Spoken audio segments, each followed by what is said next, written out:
WBCS men's 2023-এর জন্য হাতে আর মেরে কেটে 40 দিন রয়েছে। এই ভিডিওটা একটা বাংলা ইংরেজি ডেসক্রিপটিভের জন্য স্ট্র্যাটেজির ভিডিও। যদিও এখনো পর্যন্ত প্রিলিমিনারির আমি যখন বসে এই ভিডিওটা শ্যুট করছি তখনও পর্যন্ত প্রিলিমিনারি রেজাল্ট আসেনি এবং এখনও আমরা জানি না যে কারা কারা মেন্সে বসার সুযোগ আদৌ পাবো, কারা পাবো না, অর্থাৎ কাদের ভিডিওটা দেখার খুব একটা প্রয়োজন নেই। কাট অফ অ্যানালিসিস এই ভিডিওতে কিছু হবে না। মোটামুটি বাজারে যে কাট অফের পরিসংখ্যান ঘুরছে সেটার উপর নির্ভর করেই যদি আমরা ধরে নিই যে যারা মেন্স দিতে পারবো, এবং সাধারণত যারা WBCS সিরিয়াস অ্যাসপিরেন্ট তারা কখনোই কাট অফ পার করতে পারবো কি না সেটার উপর বেস করে খুব একটা পড়াশোনা করে না বা ডেসক্রিপটিভের প্রিপারেশন নেয় না। যাই হোক, আজকে আমরা যারা মোটামুটি ধরে নিচ্ছি যে আমরা WBCS মেইনসের জন্য বসার সুযোগ পাবো, শুধুমাত্র তাদের জন্য আজকের এই ভিডিওটা। তার কারণ শুধুমাত্র তাদের জন্য কেন বলছি, ডেসক্রিপটিভের প্রিপারেশন সকলেরই প্রয়োজন, যারা সামনে ক্লার্কশিপ মিসলেনিয়াস রয়েছে সেগুলোরও যারা মেইনস দেবে তাদের জন্য ডেসক্রিপটিভ প্রয়োজন। কিন্তু আমি এখানে শুধুমাত্র আগামী 40 দিনের জন্য ডেসক্রিপটিভ বাংলা ইংরেজির কি স্ট্র্যাটেজি হওয়া উচিত সেটা নিয়ে এই ভিডিওটা করছি। প্রথমত আমরা জানি যে এই মুহূর্তে যা সিচুয়েশন তাতে করে WBCS এ MCQ পেপার যেগুলো সেখানে মার্কস গড়পড়তা একই রকম সকলের থাকছে, কেননা একটা সময়ের পর নতুন করে মানে খুব বেশি নতুন MCQ খুঁজে পাওয়ার আর খুব বেশি সম্ভাবনা থাকে না। সে কারণে ডিফারেন্স যেটা গড়ে দেয় সেটা হচ্ছে ডেসক্রিপটিভ বাংলা ইংরেজির মার্কস এবং গ্রুপ A এবং B এর ক্ষেত্রে অপশনালের মার্কস। ডেসক্রিপটিভ বাংলা ইংরেজির ক্ষেত্রে এই যে 400 নম্বর, এই 400 নম্বর আমরা কিভাবে ট্যাকেল করতে পারি। 16ই অগস্ট থেকে আমাদের WBCS মেন্স শুরু হওয়ার কথা, 16ই অগস্ট আমাদের ডেসক্রিপটিভ বাংলা ইংরেজি পরীক্ষা হওয়ার কথা। সেটার জন্য আমরা আগামী 40 দিন কিভাবে প্রিপারেশন নিতে পারি এবং কিভাবে আমরা নিজেদের স্ট্র্যাটেজিটা সাজাতে পারি সেই বিষয়ে আজকে আমরা একটু কথা বলার চেষ্টা করব। প্রথমেই অ্যালার্ট দিয়ে রাখি, এটা একটা বেশ লম্বা ভিডিও হতে চলেছে, সুতরাং যারা সিরিয়াস অ্যাসপিরেন্ট তারা একটু ধৈর্য ধরে দেখো। প্রথমত হচ্ছে যে আমাদের সিলেবাসে কি থাকে। বাংলা ইংরেজি সিলেবাসে কিছু কমন জিনিস থাকে, যেমন ট্রান্সলেশন, বাংলা থেকে ইংরেজি, ইংরেজি থেকে বাংলা 40-40-80 নম্বর। প্রেসি বা সারমর্ম যেটা থাকে সেখানে 40-40-80 নম্বর। এবং তার সাথে সাথে চিঠির ক্ষেত্রে যদিও খানিকটা ডিফারেন্স থাকে ইংরেজির সাথে বাংলায়, এখানে 40-40-80 নম্বর ক্যারি করে। রিপোর্টের ক্ষেত্রে বাংলা ইংরেজি 40-40-80 নম্বর ক্যারি করে, যদিও এখানেও বাংলা রিপোর্টের সাথে ইংরেজি রিপোর্টের যে ধরন তার খানিকটা তফাৎ রয়েছে। এবং তার সাথে যেটা থাকে ইংরেজিতে এক্সক্লুসিভলি যেটা থাকে সেটা হচ্ছে এসে বা আমরা কম্পোজিশন বলে থাকি। গত বছর WBCS মেন্স 2022-এ যেটাকে বলা হয়েছিল এসে নামকরণ যেটা করা হয়েছিল পরীক্ষার প্রশ্নপত্রে, সেটা 40 নম্বর। এবং বাংলায় বোধ পরীক্ষণ সেখানে 40 নম্বর। এখন আমাদের এখানে আমরা যদি এটাকে দুটো ভাগে ভাগ করি, একটা হচ্ছে যেখানে আমাকে নিজেকে কন্টেন্ট বানাতে হবে সেই ধরনের লেখা, আরেকটা হচ্ছে যেখানে আমার কন্টেন্ট বানানোর জায়গা খুব একটা নেই, কন্টেন্ট আমাকে দেওয়া রয়েছে, তার উপর নির্ভর করে আমাকে কিছু লিখতে হবে, সেই ধরনের যে লেখাপত্রগুলো সেগুলো। দুটো ভাগে যদি আমরা ভাগ করি তাহলে আমরা দেখব যে আমাদের প্রায় অর্ধেক, অর্থাৎ ট্রান্সলেশনের ক্ষেত্রে 40-40-80, প্রেসের ক্ষেত্রে 40-40-80 এবং বাংলার বোধ পরীক্ষণ, এই যে 200 নম্বর বাংলা ইংরেজি মিলিয়ে এই যে 200 নম্বর, এই 200 নম্বর থাকে হচ্ছে এখানে আমাদের নিজস্ব কন্টেন্ট দেওয়ার খুব একটা জায়গা থাকে না। পরীক্ষার প্রশ্নপত্রে আমাকে কিছু প্যাসেজ বা কিছু কন্টেন্ট দেওয়া থাকে, তার উপর নির্ভর করে আমাকে কিছু কাটাছেঁড়া করে কিছু অ্যানালিসিস করে আমাকে কিছু একটা লিখে আসতে হয়। কিছু একটা নয়, মানে একটা কনস্ট্রাকটিভ কিছু লিখে আসতে হয়। এবং বাদবাকি যে 200 নম্বর থাকে, যার মধ্যে আমরা লেটার পাচ্ছি, যার মধ্যে রিপোর্ট পাচ্ছি, এসে পাচ্ছি, এই যে 200 নম্বর, এখানে সম্পূর্ণভাবে আমাকে নিজেকে কন্টেন্ট বানাতে হয়। আমি এই দুটো অংশকে একটু আলাদাভাবে ডিসকাস করার চেষ্টা করব।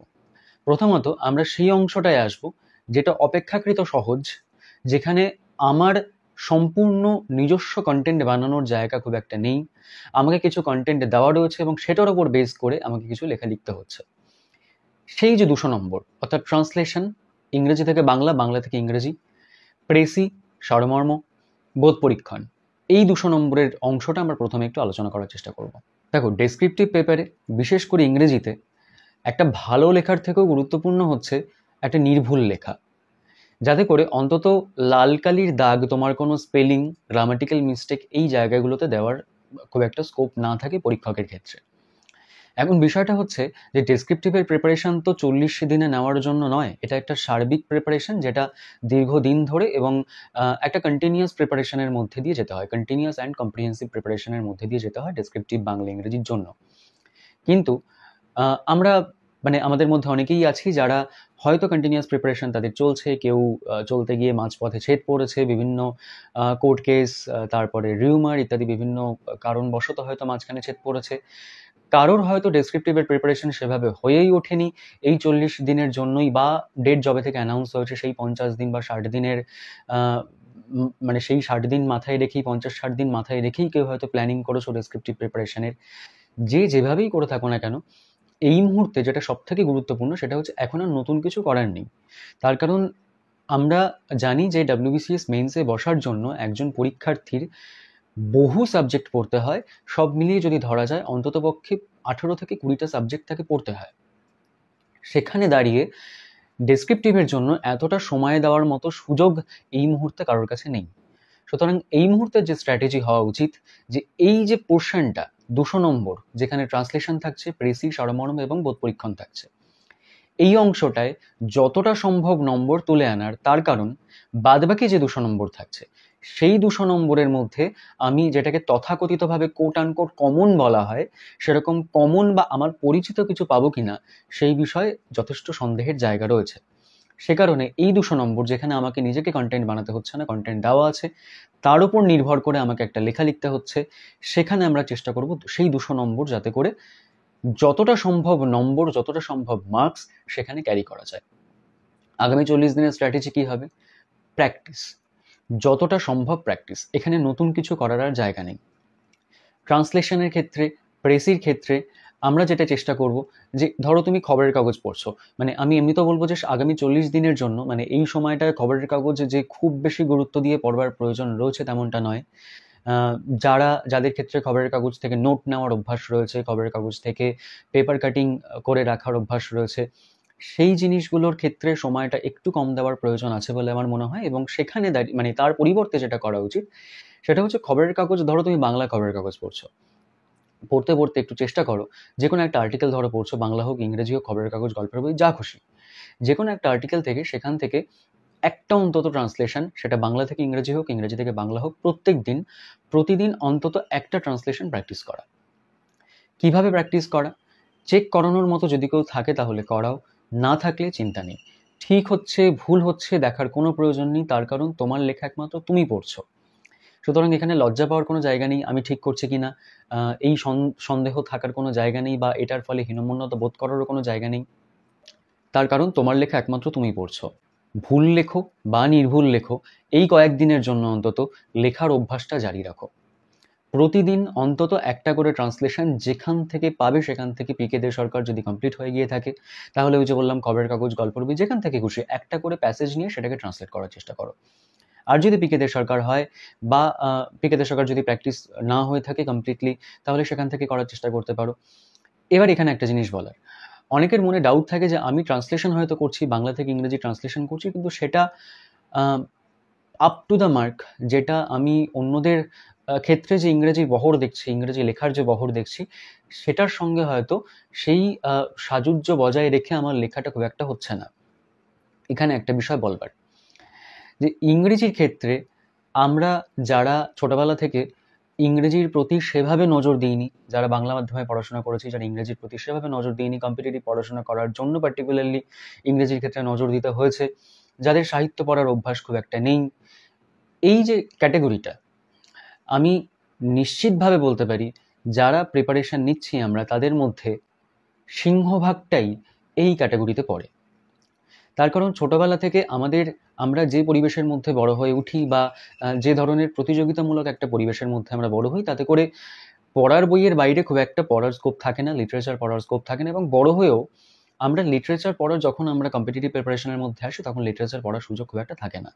সে কারণে ভয় পাওয়ার জায়গা এই কারণেই নেই, তার কারণ আমরা সিংহভাগটাই এই পর্যায়ের মধ্যে পড়ি যাদের লিটারেচার পড়ার বা সেভাবে রোজকার পড়ার অভ্যাসটা খুব একটা নেই, এবং যাদের ইংরেজি খুব একটা ওই উচ্চ মানের নয়, মধ্য মেধার বা কাজ চলে যাওয়ার মতো মেধার ইংরেজি আমরা ব্যবহার করে থাকি। এখানে ভয় পাওয়ার কিছু নেই, যে কারণে প্রথমেই বললাম যে একটা ভালো লেখার থেকে গুরুত্বপূর্ণ হচ্ছে একটা নির্ভুল লেখা। কিভাবে নির্ভুল লেখা? গ্রামাটিক্যালি একটা নির্ভুল লেখা, এবং তার সাথে সাথে যাতে করে স্পেলিং মিস্টেক সেভাবে কিছু না থাকে। এবার এখানে একটা বিষয় হচ্ছে, ট্রান্সলেশনের ক্ষেত্রে আমাদের দুটো জিনিস মাথায় রাখতে হয়। ট্রান্সলেশন দুভাবে করা যায়, একটা আক্ষরিক অনুবাদ, একটা ভাবানুবাদ। আমরা যে ট্রান্সলেশনটা করি সেখানে আমরা চেষ্টা করি যে যাতে করে একদম আক্ষরিক অনুবাদ না হয়, মানে প্রতিটা শব্দ ধরে ধরে তার ট্রান্সলেশন করা, সেটার অনুবাদ করা, এই জিনিসটা না করাটাই হচ্ছে শ্রেয়। তার থেকে বরং সেই প্যাসেজে কি বলতে চাওয়া হচ্ছে, ভাবটা বাংলা থেকে ইংরেজি করো বা ইংরেজি থেকে বাংলা করো, মূল যে প্যাসেজের যে মূল ভাবটা, সেটাকে আমার ট্রান্সলেশনের মধ্যে রাখার চেষ্টা করাটা হচ্ছে বেশি জরুরি। এবং এখানেই তাহলে বললাম কেন মিশ্রণ, ভাবানুবাদ বেশি জরুরি বলছি, তাহলে মিশ্রণ বলছি কেন? ধরো বলা হলো তুমি ভালো কাজ করছো, আর একটা সেন্টেন্সে বলা হলো তুমি তো ভালোই কাজ করছো। তাহলে তুমি ভালো কাজ করছো আর তুমি তো ভালোই কাজ করছো, এখানে মাঝখানে একটা তয়কার, এই অংশটার জন্য একটা তফাৎ তৈরি হচ্ছে। এই কারণেই বলা যে কখনো কখনো কি হয়, একটা বাক্যের মধ্যে বাংলা হোক বা ইংরেজি হোক, একটা বা দুটো শব্দের জন্য সেই যে বাক্যটা, তার ভাবের হয়তো পরিবর্তন খানিকটা ঘটে যায়। এই কারণে ভাবানুবাদ তো আমরা করবই, কিন্তু একেবারে যে আক্ষরিক অনুবাদ থেকে বিচ্ছিন্ন আমরা হয়ে যাব সেটার চেষ্টাও করব না। ভাবানুবাদ এবং আক্ষরিক অনুবাদ দুটোর একটা সংমিশ্রণ, যথাযথ সংমিশ্রণ আমরা করবার বা রাখবার চেষ্টা করব আমাদের লেখার মধ্যে।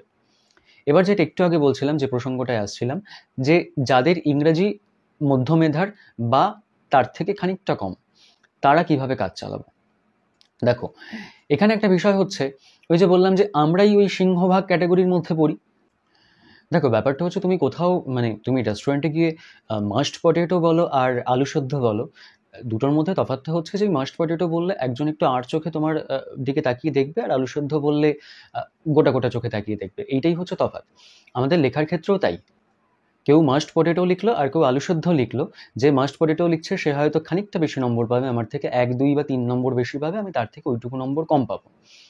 আমার মনে হয় না যে এইটুকু সময়ের মধ্যে ওইটুকু নম্বরের তফাৎ তৈরি করার জন্য বা ওই তফাৎটুকু ঘোচানোর জন্য বাদবাকি সমস্ত সাবজেক্ট ছেড়ে আমার ইংরেজি বা বাংলার প্রতি এতটা মনোযোগ দেওয়া বা সম্পূর্ণ মনোযোগ এখানে ঢেলে দেওয়ার খুব একটা প্রয়োজন আছে বলে।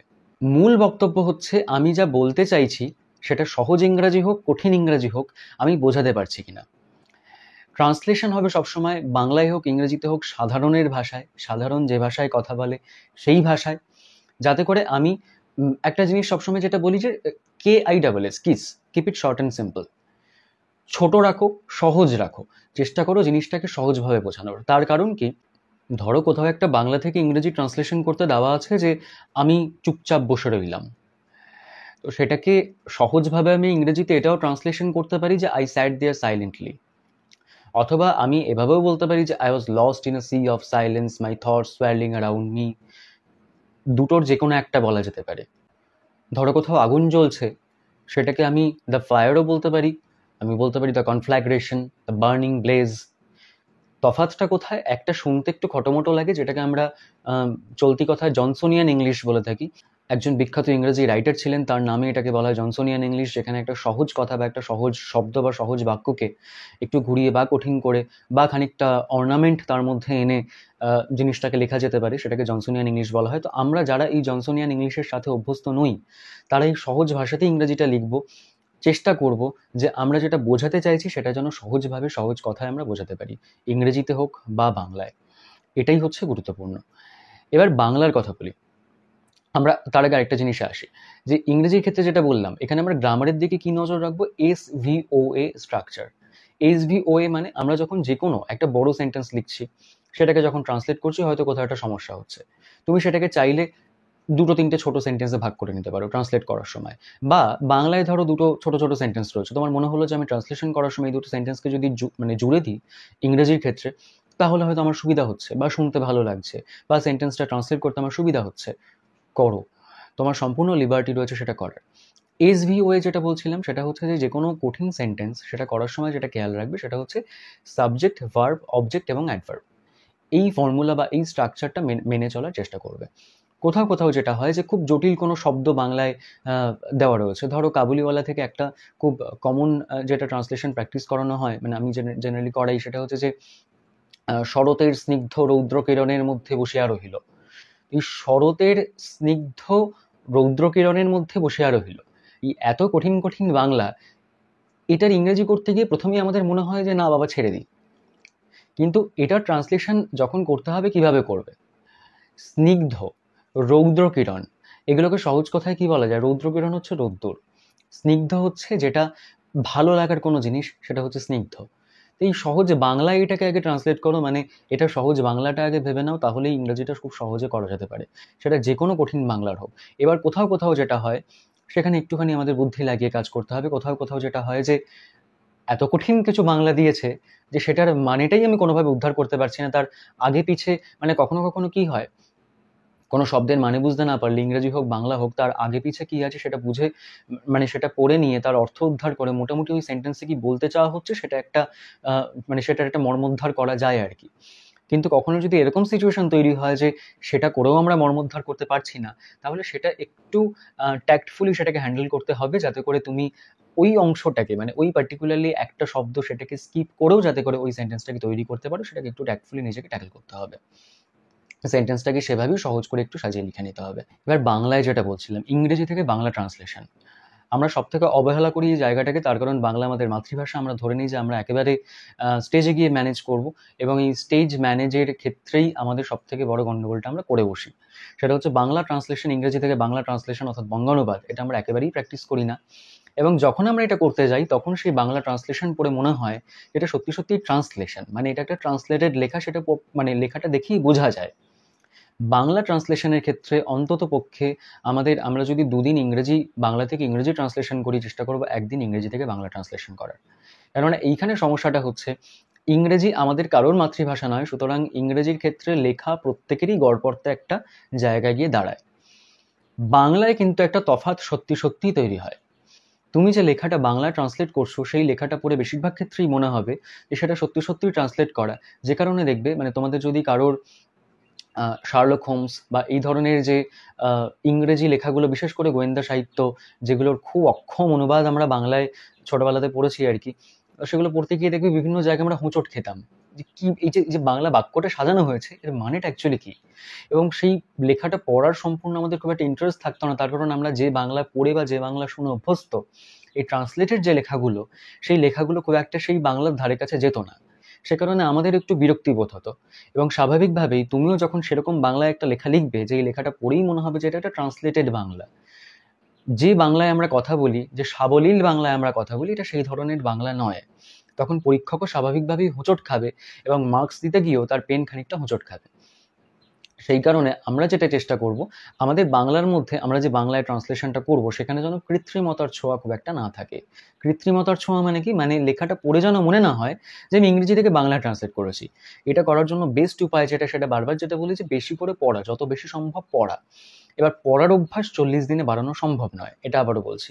তাহলে আমরা কি করতে পারি, এই কদিনে তুমি যে কটা বাংলা লেখা প্র্যাকটিস করবে, চেষ্টা করো ইংরেজি থেকে বাংলায় যে কটা ট্রান্সলেশন করার চেষ্টা করবে, ট্রান্সলেশন করার পরে তুমি ইংরেজি প্যাসেজটাকে সরিয়ে রাখো, সরিয়ে রেখে তুমি যে বাংলা ট্রান্সলেশনটা করলে তুমি শুধু এই বাংলা প্যাসেজটাকে পড়ো। পড়ার সময় দেখবে তুমি নিজেই কিছু কিছু জায়গায় হোঁচট খাচ্ছ যে এইভাবে তো বাংলা ট্রান্সলেশন করা হয় না। যেমন একটা সেন্টেন্স বলি, আমি কিছুদিন আগে এই ক্লাসে একটা ট্রান্সলেশন করতে দিয়েছিলাম ইংরেজি থেকে বাংলায়, সেটা ছিল এরকম: the vast Sergey turned a big smile on his face. এটার ক্ষেত্রে অনেকে, ওই যে বললাম আক্ষরিক অনুবাদটা অনেকে এরকম করেছে, ভাস্ট মানে সবাই করেছে প্রসারিত, এবং সার্গেই হচ্ছে একজন মানুষের নাম। বাংলা ট্রান্সলেশনটা কেউ কেউ এভাবে করেছে, প্রসারিত সার্গেই পিছন ঘুরলো, পিছন ঘুরলো, এবং তার মুখে একটি বড় হাসি। দেখো এই যে বাংলা বাক্যটা, আমরা বাংলা কথা বলার সময় কি কখনো এভাবে বলি যে তার মুখে একটি বড় হাসি? প্রসারিত সার্গেই, কোনো মানুষকে, কোনো মানুষের আকৃতি বড়, মানে তার তিনি আকার আয়তনে বড় আর কি, তাকে বোঝানোর জন্য আমরা প্রসারিত কথাটা খুব একটা ব্যবহার করি না। এইটাই হচ্ছে সমস্যা। তুমি ট্রান্সলেশন যখন করলে হতেই পারে তোমার আক্ষরিক অনুবাদ হয়ে যাচ্ছে এভাবে, কিন্তু এই ইংরেজি প্যাসেজটাকে সরিয়ে রেখে যখন তুমি বাংলা প্যাসেজটাকে দেখবে, তখন দেখবে যে কিছু কিছু জায়গা এমনভাবেই তোমার খটকা লাগছে, বা কোথাও কোথাও গিয়ে তুমি এভাবেই আটকে পড়ছো যে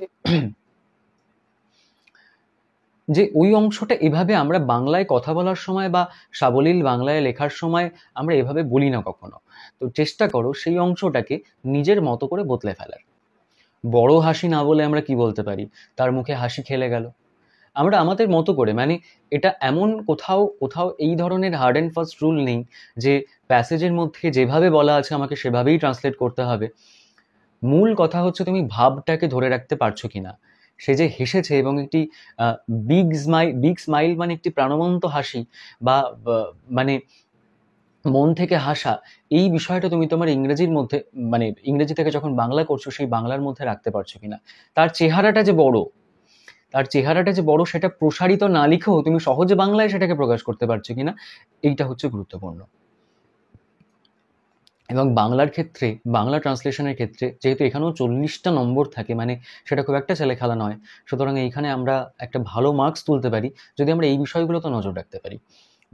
ইংরেজি থেকে বাংলা ট্রান্সলেশনের ক্ষেত্রে সবথেকে বড় জায়গা সেটা হচ্ছে এই সাবলীলভাবে একটা বাংলা লেখার চেষ্টা করে, এবং কোথাও যাতে করে পরীক্ষকটা পড়তে গিয়ে তার এটা ট্রান্সলেটেড লেখা মনে না হয়, বা তিনি যেন কোথাও পড়তে গিয়ে হোঁচট না খান। বৃহদাকায় সার্গেই বা মুখে বড় হাসি, এই ধরনের জিনিসগুলো কোথাও না আসে। প্রেসির ক্ষেত্রে আলাদাভাবে কিছু বলার নেই। প্রেসির নিয়মকানুন আমরা মোটামুটি সকলেই জানি। প্রেসি বা বাংলায় যখন আমরা সারমর্ম লিখছি তখন একই জিনিস। সেখানে কিভাবে টাইটেল করতে হয়, কিভাবে ওয়ার্ড কাউন্ট করতে হয়, 1/3 এর মধ্যে লিখতে হয়, ফার্স্ট পারসন সেকেন্ড পারসন ব্যবহার করা যায় না, এই জিনিসগুলো আমরা মোটামুটি সকলেই জানি। এবং প্রেসির ক্ষেত্রে যে সেন্ট্রাল আইডিয়া থাকে বা মূল বক্তব্য যেটা বলতে চাওয়া হচ্ছে, আমাকে যে প্যাসেজ দেওয়া রয়েছে, প্রদত্ত যে প্যাসেজ, সেখানে মূল বক্তব্য যেটা রয়েছে সেটাকে আমাকে 1/3 এর মধ্যে প্রকাশ করতে হয়। সমস্যা যেটা হয় কখনো কখনো, যেটা দেখা যায় যে বাংলার ক্ষেত্রে বিশেষভাবে যেটা দেখা যায়, এবছর যে ঘটনাটা ঘটেছিল আর কি, বাংলায় যে সারমর্ম দেওয়া হয়েছে সেটা এতটাই ছোট যে সেটা লিখতে গিয়ে সবাই শব্দসীমা সেটা পার করে ফেলছে।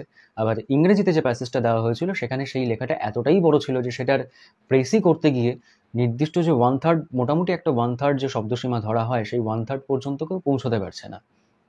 তো বাংলা এবং ইংরেজির ক্ষেত্রে এই একটা ডিফারেন্স দেখা যায়। এটাকে নিজের মতো করে একটু ম্যানেজ করবার চেষ্টা করতে হবে নিয়মিত অভ্যাসের মাধ্যমে। আগামী যে 40 দিন, এই 40 দিনে আমরা যেটা করব সেটা হচ্ছে আমরা যেকোনো জায়গা থেকে, খবরের কাগজের যে সম্পাদকীয় প্রতিবেদন বাংলার ক্ষেত্রে থাকে সেখান থেকে হোক, বা ইংরেজির ক্ষেত্রে যে এডিটোরিয়াল কলাম থাকে সেখান থেকে হোক, বা কোনো গল্পের বই থেকে হোক, গল্পের বই থেকে না করাটাই বেটার, তার কারণ ইংরেজিতে খুব একটা এই ধরনের গল্প নির্ভর লেখা আমাদের আজকাল আসে না প্রেসির ক্ষেত্রে। সে কারণে আমরা চেষ্টা করব খবরের কাগজে যে সম্পাদকীয় পাতা থাকে সেখান থেকে 2-3টে প্যাসেজ নিয়ে সেটার প্রেসি বানানোর আমরা চেষ্টা করব। কিভাবে? আমরা প্রতিদিন যে আমরা ট্রান্সলেশন করছি, আমরা চেষ্টা করব অন্তত 2 দিন বাদ দিয়ে যদি একটা করে প্রেসই করা যায়।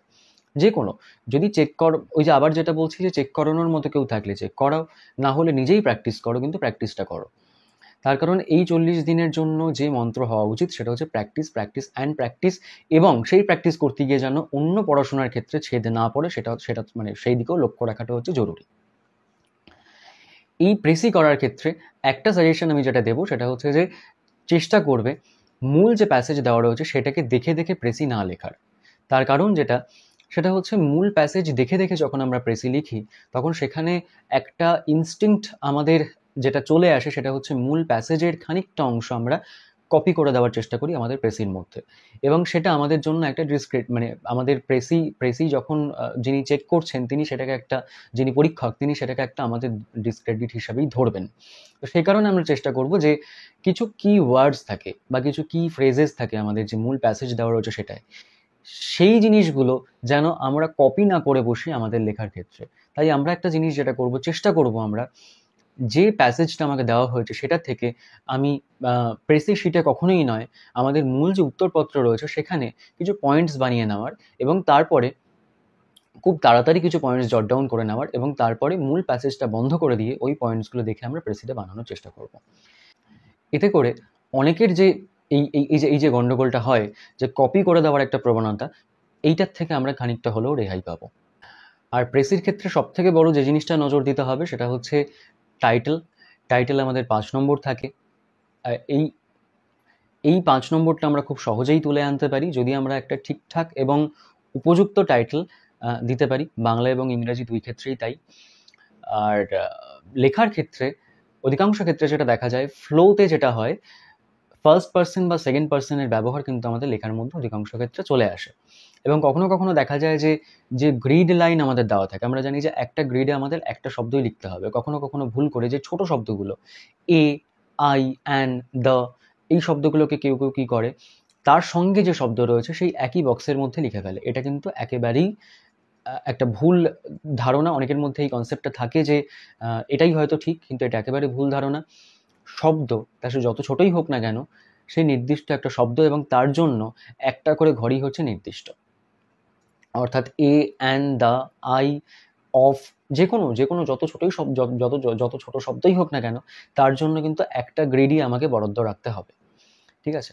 তাহলে এই প্রেসের ক্ষেত্রে আমরা যেটা করব যে কোনো জায়গা থেকে হোক, যদি কারোর এমনটা হয় যে পিকে দে সরকার কমপ্লিট হয়নি, তাহলে পিকে দে সরকার থেকে করতে পারো, বা অন্য যে কোনো বই থেকে করতে পারো, বা খবরের কাগজ যেটা বললাম সেখান থেকে র্যান্ডমলি পিক অ্যান্ড চুজ করে নিয়ে তোমরা প্রেসই করতে পারো। এইভাবে এটাকে সলভ করতে পারো। বোধ পরীক্ষণের ক্ষেত্রে আলাদাভাবে কিছু বলার নেই। বোধ পরীক্ষণের ক্ষেত্রেও মানে আমরা ছোটবেলায় যেটা করতাম যে আমরা সিন প্যাসেজ আনসিন প্যাসেজ করতাম, এবং এই সিন প্যাসেজ করার সময় আমরা যেটা করতাম যে কোনো প্রশ্নের উত্তর দেওয়ার সময় আমরা একদম ব্র্যাকেট করে নিতাম মূল প্যাসেজের মধ্যে, যে এই অংশটা থেকে এই অংশটা পর্যন্তই আমরা একদম হুবহু তুলে দেবো আমাদের উত্তরের মধ্যে।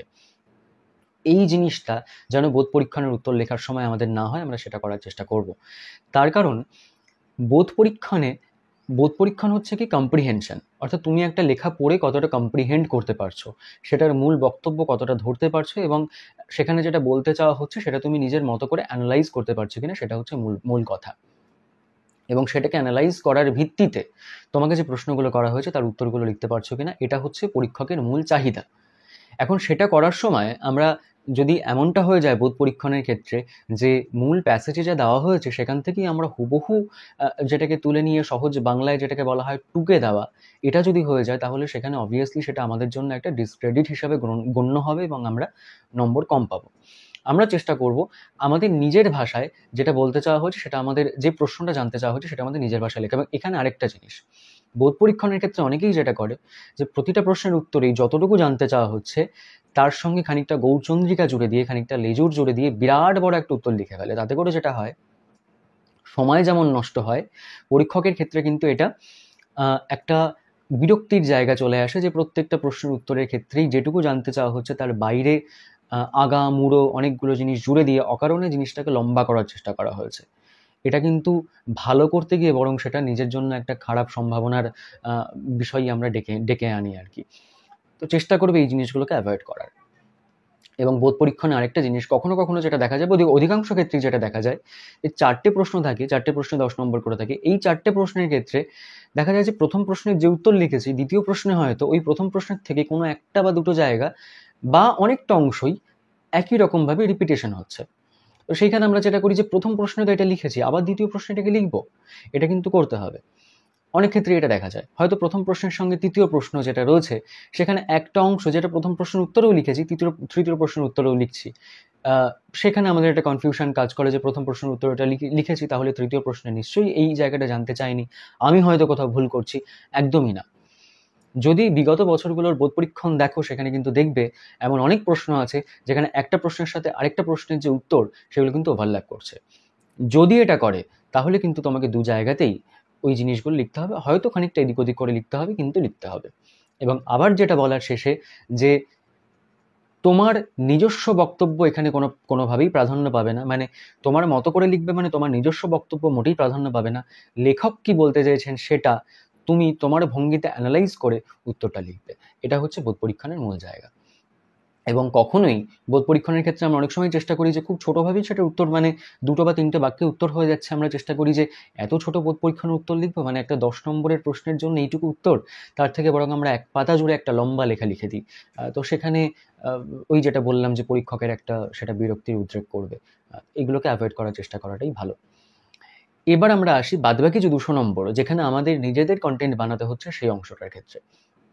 এখানে একটা জিনিস যেটা বলি, এই সময়ে দাঁড়িয়ে যখন হাতে 40 দিন বাকি, মানে খুব তাড়াহুড়ো করেই মেন্স যখন যেহেতু হচ্ছে, আমাদের হাতে খুব কম সময় রয়েছে, অনেকেরই একটা প্রবণতা থাকে যে কিছু টপিক বের করে সেই টপিকগুলো মুখস্থ করে যাওয়ার। এইটা কিন্তু একটা ব্লান্ডার। কেন?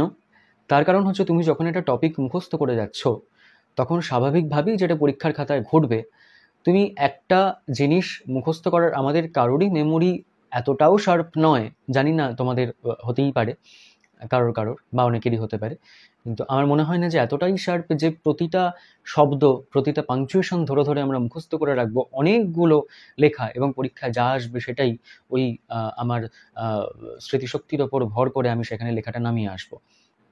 এটা করতে গিয়ে অবধারিতভাবে যেটা হবে যে তুমি কোথাও কোথাও ভুলে যাবে, মাঝে মাঝে একটা দুটো সেন্টেন্স ভুলে যাবে, কোথাও কিছু ফ্রেজ ভুলে যাবে, কোথাও পাংচুয়েশন ভুলে যাবে, এবং যেটা হবে সেখানে ওই যেটা হয় না যে একটা রাস্তা খুব সুন্দরভাবে একটা মানে একটা মসৃণ রাস্তা তৈরি করা আছে এবং সেখানে কোথাও একটা গর্ত হয়েছে, তো সেই গর্তটা বোঝানোর জন্য কোনো জায়গা থেকে কিছু মাটির ঢেলা বা ইটের টুকরো নিয়ে এসে সেটাকে মোটামুটি একটা মেরামত করার চেষ্টা করা হলো। তো তোমার লেখার ক্ষেত্রেও সেই জিনিসটা হবে, মানে তোমার লেখা দেখেও সেটা মনে হবে যে একটা খুব সুন্দর কোনো একটা জায়গায়, মানে একটা পিচের রাস্তা ছিল আর কি, সেটা মেরামত করার জন্য এরকম কিছু একটা করার চেষ্টা করা হয়েছে। তো সেই মেরামতির ফলে কি হবে, জিনিসটা তোমার লেখাটা একটা সেকেন্ড হ্যান্ড লেখা দাঁড়িয়ে যাবে, যেহেতু মেরামতি হয়েছে, এবং নম্বরটাও সেরকমভাবেই আসবে। আমরা চেষ্টা করব যাতে করে আমরা কোনো জায়গা থেকে এরকম মুখস্থ না করে যাই। তার বদলে আমরা যেটা করতে পারি সেটা হচ্ছে কন্টেন্ট বানানো। এখন কন্টেন্ট বানানোর জন্য আমাদের হাতে বিরাট কিছু সময় নেই। এই কারণেই আমি বারংবার যেটা ক্লাসেও বলে থাকি যে অন্তত 6 মাস থেকে 1 বছর ধরে নিয়মিতভাবে খবরের কাগজ পড়া এবং সেখান থেকে নোট করা, এবং এই নোট করার একটা নির্দিষ্ট পদ্ধতি রয়েছে, নোট করা। তার কারণ হচ্ছে আমরা যদি বিগত বছরগুলোর প্রশ্নপত্র অ্যানালাইসিস করি WBCS তাহলে দেখব, অ্যানালাইজ যদি আমরা করি তাহলে দেখব যে এমন কোনো প্রশ্ন আসেনি যেগুলো নিয়ে অন্তত গত 6 মাস বা 1 বছরের মধ্যে কোনো রকম কোনো চর্চার মধ্যে সেগুলো ছিল না। আমি ফিলোসফিক্যাল টপিক বা অন্যান্য টপিকগুলোকে বাদ দিচ্ছি। বাদবাকি যেগুলো, ধরো লেটার, ধরো রিপোর্ট, এসে যেগুলো থাকে বা কম্পোজিশন 3টে থাকে, তার মধ্যে থেকে একটা করতে হয়, সেই 3টের মধ্যে থেকে যে কোনো অন্ততপক্ষে একটা, এমন কোনো টপিক নেই যেটা নিয়ে কোনো না কোনো খবরের কাগজে গত 6 মাস বা 1 বছরের মধ্যে কোনো না কোনো দিন লেখালেখি হয়নি, এবং যেটা আলোচনার মধ্যে নেই এমন কোনো বিষয় কিন্তু আসে না। সে কারণে যদি এই অভ্যাসটা থাকে, এই নোট ডাউন করার অভ্যাস, খবরের কাগজ পড়ার অভ্যাস, পেপার কাটিং রাখার অভ্যাস, এগুলো যদি থাকে তাহলে কিন্তু সেটা তোমাদের পক্ষে মানে আলাদাভাবে আর নতুন করে কন্টেন্ট তৈরি করার দরকার হবে না। কিন্তু যে কদিন রয়েছে এই কদিনের মধ্যে তো আমরা একেবারে এটা ছেড়ে দিতে পারি না, কিছু তো কন্টেন্ট রেডি করতে হবে, যেগুলো একদম হট টপিক, যেগুলো নিয়ে ভীষণভাবে আলোচনার মধ্যে যে বিষয়গুলো রয়েছে, একদম রিসেন্টলি, মানে একদম রিসেন্ট সময়ে, মানে একদম সাম্প্রতিক সময়ে যে বিষয়গুলো চর্চার মধ্যে রয়েছে সেগুলো নিয়ে অন্তত কিছু কন্টেন্ট আমাকে বানিয়ে নিয়ে যেতে হবে। কন্টেন্ট কিভাবে বানাবো? কন্টেন্ট বানানো মানে কিন্তু সেটা একটা সম্পূর্ণ লেখা নয়। কন্টেন্ট বানানো মানে কিছু খাপছাড়া পয়েন্টস বানিয়ে নেওয়া বা কিছু চার্ট বানিয়ে নেওয়া। একটা বিষয় নিয়ে কিছু চার্ট বানিয়ে নিলাম, কিছু পয়েন্টস বানিয়ে নিলাম, কিছু মাইন্ড ম্যাপ বানিয়ে নিলাম, যাতে করে, তার কারণ আমাকে আমার লেটার হোক, রিপোর্ট হোক, এসে বা কম্পোজিশন হোক, যেটাই হোক না কেন, যে বিষয়টা আমাকে দেওয়া থাকছে সেই বিষয়ের কন্টেন্ট তো একই। সেই কন্টেন্টের ওপর নির্ভর করে আমি শুরু শেষ একটু আলাদা করে, আমার লেখার স্টাইলটাকে একটু আলাদা করে, লেটার হলে আমি লেটার লিখছি, রিপোর্ট হলে রিপোর্ট লিখছি, এসে হলে এসে লিখছি, বিষয়টা কিন্তু একই থাকছে। বিষয়ের গভীরে যখন ঢুকছি বা বিষয়টা নিয়ে যখন আলোচনা করছি, সেখানে যে প্রসঙ্গগুলো, যে পয়েন্টসগুলো আসছে, সেগুলো লেটার, রিপোর্ট বা এসে নির্বিশেষে পয়েন্টসগুলো কিন্তু একই থাকছে। এই কন্টেন্ট বানানো মানে হচ্ছে পয়েন্টস বানানো। কোনো বিষয় নিয়ে, ধরো তুমি ইউনিফর্ম সিভিল কোড নিয়ে কিছু পয়েন্টস বানানোর চেষ্টা করছো, তুমি চাইল্ড ম্যারেজ নিয়ে কিছু পয়েন্টস বানানোর চেষ্টা করছো, তুমি সরকারি কোনো স্কিম নিয়ে কিছু করার চেষ্টা করছো, কৃষক আন্দোলন নিয়ে কিছু পয়েন্টস বানানোর চেষ্টা করছো। এই ধরনের যে জিনিসগুলো, এগুলো নিয়ে চেষ্টা করবে কিছু অন্তত পয়েন্টস বানিয়ে নিজের মতো করে একটা কন্টেন্ট তৈরি করে রাখার, যাতে করে পরীক্ষার হলে গিয়ে কোনো একটা টপিক এলে সেটা নিয়ে খুব বেশি ভাবতে না হয়, প্রথম 5 মিনিট ভাবার সময় নিয়ে যে এই পয়েন্টসগুলো আমার কাছে ছিল, আমি সেগুলোকে নিয়ে আমি আমার লেখাটা লিখতে পারি। এবং এইখানে আরেকটা গুরুত্বপূর্ণ জিনিস, যেটা আমরা সবাই যেটা ভুল করি, যে আমাদের মাথায় বিভিন্ন জায়গা থেকে একটা জিনিস ঢুকিয়ে দেওয়ার চেষ্টা চলে, যে আমাদের লেখাটা হতে হবে তথ্য নির্ভর, আমাদের লেখায় প্রচুর তথ্য থাকতে হবে, প্রচুর বিভিন্ন জায়গা থেকে স্ট্যাটিস্টিক্স এনে বসাতে হবে, ডেটা এনে বসাতে হবে, বিভিন্ন রিপোর্টে প্রকাশিত বিভিন্ন পরিসংখ্যান, সেই সমস্ত জিনিস, বিভিন্ন কোটেশন ইত্যাদি এনে বসাতে হবে, এবং তার ফলে যেটা হয়, মানে কোটে কোটে জর্জরিত হয়ে যায় আর কি, বা পরিসংখ্যানে, মানে পরিসংখ্যানের আধিক্য এত বেশি হয়ে যায় যে সেই লেখার মধ্যে আর কন্টেন্ট বলে কিছু থাকে না, শুধুই পরিসংখ্যান সেই লেখার মধ্যে থাকে। তুমি নিজে যখন কোনো একটা বিষয়ে কোনো লেখা পড়তে যাবে, সেটা দেখবে যে শুধু যদি পরিসংখ্যান থাকে, তার মধ্যে কোনো অ্যানালিসিস না থাকে, তাহলে সেই লেখাটা পড়তে তুমি বিরক্তি বোধ করবে, এবং সেই লেখা থেকে তোমার টেক অ্যাওয়ে, মানে লেখাটা পড়ে বোঝার মতো কিছু তুমি পেলে না।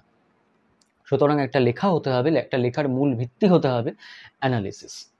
একটা জিনিসকে তুমি কতটা সুন্দরভাবে অ্যানালাইজ করতে পারছো, এবং এই অ্যানালাইজ করার ক্ষেত্রে সবসময় যেটা বলি যে কোনো একটা জিনিস সেটা কি হয়েছে, কেন হয়েছে, কিভাবে হয়েছে, তার ফলে সমস্যা কি, তার ফলাফল কি হয়েছে, এবং সেখান থেকে তার, যেহেতু আমরা প্রত্যেকেই মানে যখন আমরা কোনো লেখা লিখছি তখন আমরা একজন ফিউচার বিউরোক্রেটের দৃষ্টিভঙ্গি থেকে আমরা লিখছি, সুতরাং সেখানে আমাদের একটা প্রস্তাবিত সমাধান বা একটা সাজেস্টিভ সলিউশন আমাদের দেওয়ার প্রয়োজন। সুতরাং এই অ্যানালিসিসটা হচ্ছে সর্বাগ্রে জরুরি, যে কি হচ্ছে, কেন হচ্ছে, তার সমস্যা কি হচ্ছে, তার ফলে ফলাফল কি হচ্ছে, কিভাবে এটা সমাধান করা যেতে পারে, কি কি স্টেপস নেওয়া যেতে পারে, এই বিষয়গুলো হচ্ছে জরুরি। এবার তোমার এই যে পরিসংখ্যান, স্ট্যাটিস্টিক্স, ডেটা, রিপোর্ট, এই জিনিসগুলো হচ্ছে তোমার মূল বক্তব্য, যেটা তোমার অ্যানালিটিক্সের যে পোর্শনটা, মানে তুমি যে অ্যানালাইজ করছো সেই যে পোর্শনটা, সেটাকে সাপোর্ট করবে বা সেটাকে ব্যাকআপ দেবে হচ্ছে তোমার এই পরিসংখ্যানগুলো, এই ডেটাগুলো, এই রিপোর্টগুলো। সেটার আধিক্য যেন কোনোভাবেই না হয়। আধিক্য থাকবে হচ্ছে কিসের, বা তোমার লেখার মূল ভিত্তি হবে কি তোমার অ্যানালিটিক্যাল পাওয়ার। তুমি কোনো একটা বিষয়কে নিয়ে কতটা সুন্দর করে অ্যানালাইজ করতে পারছো। ধরো তোমাকে চাইল্ড লেবার নিয়ে কিছু লিখতে দিচ্ছে। এই চাইল্ড লেবার সমস্যাটা ভারতবর্ষে কেন, এটার ফলাফল কি হচ্ছে, এটার সমাধান কিভাবে করা যেতে পারে, এই জিনিসগুলো দেওয়াটা হচ্ছে মানে সব থেকে বেশি জরুরি। তারপরে ভারতে চাইল্ড লেবারের সংখ্যা কত, বিভিন্ন জায়গার পরিসংখ্যান, ডেটা ইত্যাদি জিনিসগুলো তুমি আনছো, সেগুলো সেকেন্ডারি। সেগুলো থাকলে কি হয়, সেগুলো থাকলে তোমার লেখাটা আরেকটু উন্নত হয়। কিন্তু কখনোই তোমার লেখাটা যেন ওই ডেটা এবং পরিসংখ্যান নির্ভর যেন তোমার লেখাটা না হয়ে যায়, এটা আমরা সবসময় নজর রাখার চেষ্টা করবো। সেই কারণে বলছি কন্টেন্ট বানানো। এবং এই কন্টেন্ট কিভাবে বানাবে, কন্টেন্ট বানানো মানে কিন্তু কিছু শুকনো পরিসংখ্যান তুলে এনে বসিয়ে রাখা নয়। কন্টেন্ট বানানো মানে হচ্ছে তুমি একটা টপিক নিলে, সেই টপিকটা নিয়ে তুমি ধরো ধরো 370 দ্বারা সরিয়ে দেওয়া, সেটা যদিও এখন বিষয়টা পুরনো হয়ে গেছে, কিন্তু সেটা বেশ আলোচনার মধ্যে ছিল, এখনও এটা নিয়ে আলোচনা চলে। তো এটা নিয়ে ধরো তুমি একটা লেখা লিখছো, সেখানে শুধুমাত্র ইনফরমেশন নয়, তার খানিকটা হিস্ট্রিক্যাল ব্যাকগ্রাউন্ড, শুরুটা কিভাবে হয়েছিল 1 বা 2 সেন্টেন্সের মধ্যে, কেন হচ্ছে, সেটার ক্ষেত্রে সেটার ইম্প্যাক্ট কী কী পড়েছে, কিভাবে জিনিসটাকে করা হয়েছিল, এখন এই পোস্ট অ্যাব্রোগেশন অফ 370 এই সময়টায় যে সমস্যাগুলো, এই ঘটনাটাকে কেন্দ্র করে যে সমস্যাগুলো রয়েছে, সেটাকে কিভাবে সমাধান করা যেতে পারে, এই অ্যানালিসিসটা হচ্ছে গুরুত্বপূর্ণ। এর সঙ্গে তুমি কিছু কিছু পরিসংখ্যান দিলে, সেগুলো হচ্ছে তোমার মূল যে লেখাটা, সেটাকে একটা ব্যাকআপ দেবে, এবং সেটাকে আরেকটু মানে ওই মানে মাটির মূর্তি রং করে আর কি শেষকালে গিয়ে যে ফিনিশিং টাচ দেওয়া হয় বা যে গয়না পরানো হয়, সেইটা হচ্ছে এই পরিসংখ্যানগুলো। কিন্তু মূল বিষয় যেটা, সেটা হচ্ছে ওই প্রথমে কাঠামো তৈরি করে এবং তার উপরে মাটি লেপন করে এবং তার উপরে রং করা, এটা হচ্ছে মূল বিষয়, যেটা হচ্ছে তোমার অ্যানালিটিক্যাল পার্ট। এটার দিকে কিন্তু আমরা ভীষণভাবে খেয়াল রাখার চেষ্টা করব। এবং যেটা বলার, যে লেটারের ক্ষেত্রে, লেটার যেহেতু একটা ফরম্যাট বেসড লেখা, অর্থাৎ শুরু কিভাবে হচ্ছে, শেষ কিভাবে হচ্ছে, তুমি স্যালুটেশন কিভাবে করছো, সাবস্ক্রিপশন কিভাবে করছো, তুমি সেন্ডার্স যে অ্যাড্রেস, যাকে পাঠাচ্ছ, যে পাঠাচ্ছে তাদের যে অ্যাড্রেসগুলো, ডেজিগনেশনগুলো, এগুলো কিভাবে লিখতে হচ্ছে, এই বিষয়গুলো কিন্তু ভীষণভাবে জরুরি। এইখানে একটা জিনিস বারবার করে যেটা বলি, যে পেহলে দর্শনদারি পিছে গুণ বেচারি। তুমি ভেতরের লেখাটা যতই ভালো করো না কেন, একটা ওই অ্যালাইনমেন্ট মেনটেন করাটা, অর্থাৎ প্রপারলি তুমি লেখাটাকে সুন্দরভাবে সাজাতে পারছো কিনা, ওপরের অংশটুকু, নিচের অংশটুকু, লেটারের ক্ষেত্রে পার্টিকুলারলি, বা যখন তুমি রিপোর্ট লিখছো, রিপোর্ট একদম ওপরের অংশটা, এই জিনিসগুলোকে কিন্তু এটা যেন দেখতে কখনোই খাপছাড়া মনে না হয়। বা তুমি লেটারের ফরম্যাট, একটা বা দুটো ফরম্যাট বা 3-4টে ফরম্যাটকে বিভিন্ন জায়গা থেকে দেখেছো, তুমি সেটাকে জগাখিচুড়ি বানিয়ে একটা ফরম্যাট রেডি করেছো, সেই ফরম্যাটে তুমি তোমার লেখা লিখছো, এরকম জিনিস যেন না হয়। একটা প্রপার ফরম্যাট মেনটেন করাটা কিন্তু জরুরি। তার কারণ আমরা যখন মাধ্যমিক, উচ্চ মাধ্যমিক দিয়েছি, বা যখন সিবিএসই, আইসিএসই বা আইএসসি যারা দিয়েছো, সবার ক্ষেত্রেই আমরা জানি যে এই ফরম্যাটের ওপর কিন্তু 20% মার্কস থাকে। সুতরাং পিএসসির ক্ষেত্রে আমরা জানি না কত পার্সেন্ট মার্কস থাকে, কিন্তু আমরা ধরে নিই যে এখানেও কিছু অন্তত মার্কস থাকে, এবং সেই মার্কসটুকু অন্তত ক্যারি করতে হবে। ভেতরের মার্কসটা কতটা পাবো তার থেকেও গুরুত্বপূর্ণ হচ্ছে এই মার্কসটুকু যেহেতু আমাদের হাতে রয়েছে, সুতরাং এটাকে কেন আমরা হেলায় হারাবো। আমরা চেষ্টা করব এই অংশটুকু যেন অক্ষত থাকে, এটাকে অক্ষত রেখে তারপরে আমরা ভিতরে যে কন্টেন্টটা, সেটাকে করার চেষ্টা করব। এবার এই লেটার, রিপোর্ট বা এসের ক্ষেত্রে কিছু তফাৎ, যেটা লেটার বা এসের ক্ষেত্রে আমরা ফার্স্ট পার্সন ব্যবহার করে থাকি, কিন্তু রিপোর্টের ক্ষেত্রে চেষ্টা করবো আমরা যতটা সম্ভব ফার্স্ট পার্সনকে অ্যাভয়েড করার। আবার রিপোর্টের ক্ষেত্রে আমরা সাধারণত মানে বাংলা ইংরাজির যে তফাৎ বলছিলাম, বাংলা ইংরাজির তফাৎ কীভাবে হয়, বাংলার ক্ষেত্রে আমাদের সম্পাদকীয় প্রতিবেদন লিখতে দেওয়া হয়। সম্পাদকীয় প্রতিবেদন মানে কি, একটা খবরের কাগজ খুললে দেখবে একদম বাঁদিকের যে অংশটা থাকে সেটাকে বলে সম্পাদকীয় প্রতিবেদন, যেটা সম্পাদক বা সম্পাদকীয় গোষ্ঠী তারা লেখেন ওটা, মানে সম্পাদকীয় যে টিম থাকে তারা ওটা লেখেন। মাঝে সেটা থাকে সেটাকে আমরা বলি হচ্ছে উত্তর সম্পাদকীয়। উত্তর সম্পাদকীয় লেখেন কারো কোনো বিশিষ্ট মানুষ, কোনো মন্ত্রী হতে পারেন, কোনো আমলা হতে পারেন, কোনো বিশিষ্ট লেখক হতে পারেন, প্রাবন্ধিক হতে পারেন, প্রফেসর হতে পারেন, যে কোনো সমাজের বিশিষ্ট কোনো মানুষ, তারা সাধারণত এই মাঝের যে উত্তর সম্পাদকীয় সেটা লিখে থাকেন। আমাদের বাংলার ক্ষেত্রে যে রিপোর্টটা থাকে সেটা হচ্ছে সম্পাদকীয় প্রতিবেদন, অর্থাৎ বাদিকের অংশটা। এটার ধরনটা একটু আলাদা। যেমন এখানে আমরা হেডলাইন যেটা দিই সেটা একটা বা দুটো শব্দের মধ্যে দেওয়ার চেষ্টা করি, এবং সেখানে যদি একটু জাগলারি অফ ওয়ার্ডস করা যায় তাহলে সেটা বেটার হয়। বাংলার যে সম্পাদকীয় প্রতিবেদনের যে আমরা হেডলাইনটা দিই সেটার ক্ষেত্রে, শিরোনাম যেটা দিই সেটার ক্ষেত্রে। কিন্তু ইংরেজির ক্ষেত্রে আবার বদলে যায় কি, ইংরেজির ক্ষেত্রে কিন্তু আমাদের লেখাটা হচ্ছে অনেকটাই পোস্ট এডিট ধরনের রিপোর্ট বা জেনারেল নিউজ পেপার রিপোর্ট। যেমন ধরো জেনারেল নিউজ পেপার রিপোর্ট কীরকম এসেছিল, জিএসটি রোল আউট সেলিব্রেশন হয়েছিল, সেটা নিয়ে একটা রিপোর্ট লিখতে বলা হয়েছিল। একবার এসেছিল ফায়ার নিয়ে, কোথাও একটা আগুন লেগেছে, সেটা নিয়ে একটা রিপোর্ট লিখতে বলা হয়েছে। এগুলো কিন্তু পোস্ট এডিট নয়। পোস্ট এডিট হচ্ছে কি, নির্দিষ্ট কোনো ঘটনা প্রবাহ, কোনো একটা ঘটনা ঘটেছে বা কোনো একটা বিষয় চর্চার মধ্যে রয়েছে, সেটা নিয়ে তোমাকে কিছু রিপোর্ট লিখতে বলা হচ্ছে, এটা হচ্ছে পোস্ট এডিট। আর জেনারেল নিউজ পেপার রিপোর্ট কি, জেনারেল নিউজ পেপার রিপোর্ট হচ্ছে কোনো একটা দুর্ঘটনা ঘটেছে বা কিছু একটা খুব মানে সেলিব্রেট করার মতো, বা হতে পারে কোনো একটা দুর্ঘটনা সূচক কিছু ঘটনা ঘটেছে, সেরকম কোনো ঘটনা ঘটলে সেটা রিপোর্ট যখন লিখতে বলে সেটা হচ্ছে জেনারেল নিউজ পেপার রিপোর্ট। এই দু ধরনের রিপোর্ট হচ্ছে আমাদের ইংরেজিতে আসে, এবং কোনো ধরনের রিপোর্টেই আমরা চেষ্টা করব যে ফার্স্ট পার্সনের ব্যবহার যেন খুব একটা না থাকে সেটার চেষ্টা করার। এখন এই যে বললাম কন্টেন্ট তৈরি করার কথা, এই বিষয়গুলো কোথায় পাবে? বিষয়গুলো বিভিন্ন জায়গা থেকে পেয়ে যাবে তোমরা, নেটে সার্চ করলে, সেখান থেকে ইন্টারনেটে সার্চ করলে সব কিছু এখন অ্যাভেলেবেল, সেখান থেকে পাবে। আমি গত বছরও WBCS মেন্সের আগে এরকম বেশ কিছু টপিক যেগুলো রেডি করা যেতে পারে মেন্সের জন্য, সেগুলো নিয়ে একটা ভিডিও করে দেওয়ার চেষ্টা করেছিলাম, এবং সেখান থেকে অনেকে আমাকে জানিয়েছে পরবর্তীতে যে মানে আমিও দেখেছি আর কি, কিছু টপিক সরাসরি হোক বা খানিকটা ঘুরিয়ে হোক পরীক্ষা এসেছিল, বেশ কিছু টপিক। তো এইবারও আমি চেষ্টা করব আগামী কয়েকদিনের মধ্যে এরকম কিছু বিষয় নিয়ে একটা ভিডিও বানিয়ে দেওয়ার, এবং সেই বিষয়গুলো নিয়ে তোমরা নিজেদের কন্টেন্ট রেডি করতে পারো। এখানে আরও দুটো জিনিস মনে পড়লো, চট করে বলে দিই, নাহলে ভিডিও শেষ হয়ে যাবে, বলতে ভুলে যাব। প্রথমত হচ্ছে এসের ক্ষেত্রে আমাদের 3টে টপিক দেওয়া থাকে। এখানে অনেকের একটা জিজ্ঞাসা থাকে যে কী ধরনের টপিক আমরা সিলেকশন করব। প্রবণতা যেটা দেখা যায়, 3টে টপিকের মধ্যে একটা টপিক এরকম থাকে যেটা আমরা সবাই অ্যাটেম্প করতে পারবো। একটা টপিক একটু ফিলোসফিক্যাল থাকে, একটা টপিক একটু লিটারেচার বেসড থাকে। তো এই ধরনের কখনো ফিলোসফিক্যাল থাকে, কখনো সোশিওলজিক্যাল কোনো অ্যাসপেক্টে থাকে। যেমন কিছু টপিকের ক্ষেত্রে যাদের কিছু অপশনাল থাকে, যেমন সোশিওলজি থাকলে, সাইকোলজি থাকলে, কিছু সাইকোলজিক্যাল টপিক থাকে, এইগুলোর ক্ষেত্রে অনেকের সুবিধা হয় আর কি। কিন্তু আমি বলবো যে এমন কোনো টপিক নির্বাচন না করাটাই শ্রেয় যেটা নিয়ে আমি খুব বেশি লিখতে পারবো না, যেটা লিখতে লিখতে আমার জানার পরিধি যেটুকু সেটুকু খানিকক্ষণ পরেই শেষ হয়ে যাবে, এবং তারপর হয় মানে দুটো জিনিস করব, হয় লেখাটা ওখানে থামিয়ে দিয়ে খানিকক্ষণ ভেবেচিন্তে যে পয়েন্টগুলো লিখেছি সেগুলোকেই ঘুরিয়ে ফিরিয়ে আমি আবার লিখব এবং লেখাটাকে দীর্ঘায়িত করব, অথবা সেটাকে কেটে দিয়ে আবার যে পয়েন্টটা, যে টপিকটা আর কি আমার প্রথমে সহজ মনে হয়েছিল, আমি সেই টপিকটাকে আবার লিখতে শুরু করব। সেই কারণে অন্যদের থেকে আমার লেখা আলাদা হবে, অন্যরা যে টপিক চুজ করছে আমি তার থেকে বাইরে বেরিয়ে কিছু যারা হাটকে চুজ করব।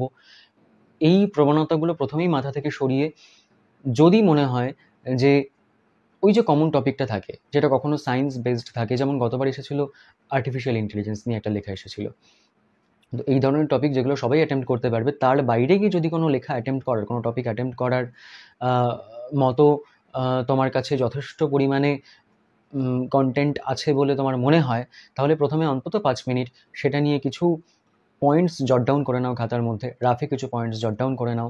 যদি দেখো যে তুমি যথেষ্ট পরিমাণে সেটা নিয়ে লিখতে পারবে, একটা পূর্ণাঙ্গ লেখা সেটা নিয়ে তুমি দাঁড় করিয়ে আসতে পারবে, তাহলেই তুমি সেই লেখাটাকে অ্যাটেম্প্ট করো, আদারওয়াইজ নয়। যেমন ধরো একবার এই ধরনের কিছু কনফিউশন যেমন হয়, একবার এসেছিল এসের ক্ষেত্রে শুধু নয়েজ বলে একটা টপিক এসেছিল। স্বাভাবিকভাবেই এখানে অনেকে ভেবেছিল এটা নয়েজ পলিউশন নিয়ে লিখতে বলেছে, অনেকে নয়েজ পলিউশন নিয়ে লিখে এসেছিল, কিন্তু নয়েজ এটা একটা ফিলোসফিক্যাল টপিক। নয়েজ মানে মানে নয়েজকে বিভিন্ন দৃষ্টিভঙ্গি থেকে দেখা যেতে পারে, ফিলোসফিক্যাল অ্যাসপেক্টে দেখা যেতে পারে, সায়েন্টিফিক অ্যাসপেক্টে দেখা যেতে পারে। তো এই ধরনের যেখানে যেখানে কিছু ফিলোসফিক্যাল কিছু সাইকোলজিক্যাল টাচ রয়েছে, সেই জিনিসগুলো যদি আগে থেকে প্র্যাকটিস না থাকে, যথেষ্ট লিটারেচার যদি পড়া না থাকে, তাহলে কিন্তু এই জিনিসগুলোকে অ্যাটেম্প্ট করতে না যাওয়াটাই হচ্ছে কিন্তু বুদ্ধিমানের কাজ। লেটারের ক্ষেত্রেও তাই, লেটারের ক্ষেত্রেও আমাদের দুটো অপশান থাকে। সেখানেও আমরা চেষ্টা করব যে বিষয়টা নিয়ে আমি লিখতে পারবো, আমি ঠিকঠাকভাবে একটা লেখা নামাতে পারবো, সেই জিনিসটাই কিন্তু আমরা লেখার চেষ্টা করব। অনেক ক্ষেত্রে দেখা যায় যে লেটার টু দি এডিটর লিখতে গিয়ে যেটা হয় যে লেটার টু দি মানে আমি লেটার টু দি এডিটরই অ্যাটেম্প্ট করবো, অন্যটা যেটা আছে আমি সেটা অ্যাটেম্প্ট করবো না। অনেক ক্ষেত্রে দেখা যায় যে মানে খুব সহজ কিছু একটা টপিক হয়তো এসেছে, হয়তো কোনো একটা ইনফর্মাল লেটার এসেছে, ইনফর্মাল লেটার যদিও সম্ভবত একবারই এসেছে এখনো পর্যন্ত ডব্লিউবিসিএস, কোনো একটা ইনফর্মাল লেটার এসেছে। তো মনে হলো যে ইনফর্মাল লেটার তো খুব সহজ, এটা সবাই করবে, আমি বরং ফর্মাল লেটারটাই করি, যেটা লেটার টু দ্য এডিটর হয়তো এসেছে, এবং সেখানে হয়তো এমন একটা টপিক দেওয়া হয়েছে যেটা নিয়ে তুমি কন্টেন্ট প্রিপেয়ার করোনি, বা যেটা নিয়ে তুমি খুব একটা বেশি লিখতে পারবে না, ওই একই জিনিসকে বাড়িয়ে বাড়িয়ে লিখতে হবে। তো সেটা করার থেকে বরং ওই সহজ লেখাটা যেটা সবাই লিখছে, সেটা লেখাটাই বুদ্ধিমানের কাজ। এইগুলো একটু দেখে নেবে যে সবাই যেটা করবে বলে মনে হচ্ছে, তার বাইরে তুমি যদি কিছু করতে যাও, সেটা নিয়ে লেখার মতো যথেষ্ট পরিমাণে তোমার কাছে মাল মশলা মজুত রয়েছে কিনা, সেটা প্রথমে একটু বুঝে নেওয়ার চেষ্টা করবে। যদি তুমি কনফিডেন্ট হও, তাহলেই সেই বিষয়টা নিয়ে লেখার চেষ্টা করো, অথবা গো উইথ দ্য ফ্লো। এবং আরেকটা জিনিস যেটা, এই সময়টার মধ্যে যখন একদম সময় থাকে না কারোর কাছে, তখন অনেকে যেটা করে যে কিছু টপিক নিয়ে সেটাকে এআইকে দিয়ে লিখিয়ে নেয়। এবং এখন আমাদের কাছে এই হোয়াটসঅ্যাপ মানে মেটা এআই চলে এসেছে হাতের সামনে, সুতরাং সহজেই মানে খুব সহজেই আর কি সকলে লিখিয়ে নিতে পারছে। এটা কিন্তু একটা আত্মঘাতী পদক্ষেপ, এটা কেউ করো না। কন্টেন্ট বানানোর প্রয়োজন মনে হলে এআইকে ব্যবহার করো, গুগল ব্যবহার করো, যা খুশি করো, সেখান থেকে বিভিন্ন জায়গা থেকে কন্টেন্ট জোগাড় করে নিয়ে নিজের মতো করে কন্টেন্টটাকে বানিয়ে রাখো। এআইকে দিয়ে লিখিয়ে সেটা মুখস্থ করে যাও, প্রথমেই বললাম মুখস্থ করে যাওয়াটা আহ, একদমই বোকামো। তো ওই মুখস্থ করে যাওয়াটা, সেটাকে তো অ্যাভয়েড করার চেষ্টা করোই যদি সম্ভব হয়, এবং তার সাথে সাথে যদি সম্ভব হয় এআইকে দিয়ে কোনো টপিক লিখিয়ে নেওয়া, এই প্রবণতাটাও কিন্তু অ্যাভয়েড করার চেষ্টা করো। এআই এআই এর কাছ থেকে তুমি কোনো বিষয়ে জানছো, কোনো পরিসংখ্যান পাচ্ছ, তার থেকে কিছু ভিউ পয়েন্ট তুমি তুলে নেওয়ার চেষ্টা করছো তার থেকে, এই পর্যন্ত ঠিক আছে। একটা পূর্ণাঙ্গ লেখা এআইকে দিয়ে লিখিয়ে সেটা মুখস্থ করে যাওয়া, এটা কিন্তু একদমই বোকামো। আহ, আমরা জানি যে সমস্ত নতুন যে ইনভেনশনগুলো হয় তার ভালোর সাথে সাথে কিছু খারাপ দিক থাকে, তো এটা শুধু খারাপ দিক নয়, এটা একটা আত্মঘাতী দিক। এআইকে দিয়ে কিছু লিখিয়ে নিয়ে সেটা মুখস্থ করে যাওয়া, চেষ্টা করবে এটা অ্যাভয়েড করার।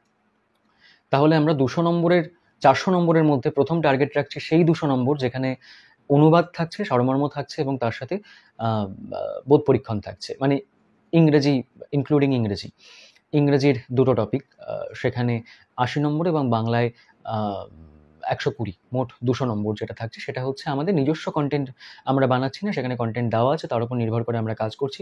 আমরা চেষ্টা করছি এই অংশটাকে প্রথমে করে নেওয়ার, এবং এখান থেকে যতটা সম্ভব নম্বর যাতে করে উঠে আসে সেই জিনিসটা মাথায় রাখার।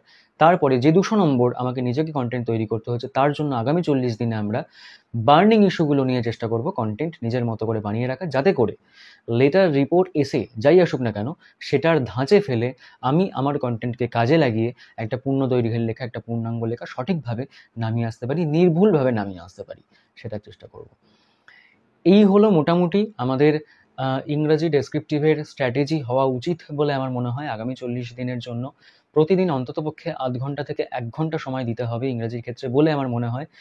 লেখা, ট্রান্সলেশন এবং প্রেসির বাইরে খুব বেশি এখন লেখা তৈরি করার বা লিখবার প্রয়োজন আছে বলে আমার মনে হয় না। তাতে করে বরং বেশ খানিকটা সময় তুমি এখানে ইনভেস্ট করে ফেলবে, যেটা রিটার্ন হয়তো অন্য জায়গায় ইনভেস্ট করলে যে পরিমাণ রিটার্ন পেতে সেটা হয়তো পাবে না। তার থেকে বরং যেটা বললাম যে প্রতিদিন ট্রান্সলেশন অথবা প্রেসি, এই যে অভ্যাস করাটা, এটা যদি করো, সেখান থেকে আমার মনে হয় যে অনেকটা বেশি রিটার্ন পাবে। তার কারণ ট্রান্সলেশন বা প্রেসি যদি কারোর এই ক্ষেত্রে দক্ষতা যদি কারোর সঠিকভাবে থাকে, তাহলে বাদবাকি যে টপিকগুলো থাকে সেখানেও কিন্তু সে তার দক্ষতা সঠিকভাবে দেখিয়ে আসতে পারবে বা প্রতিষ্ঠিত করে আসতে পারবে বলে আমার মনে হয়।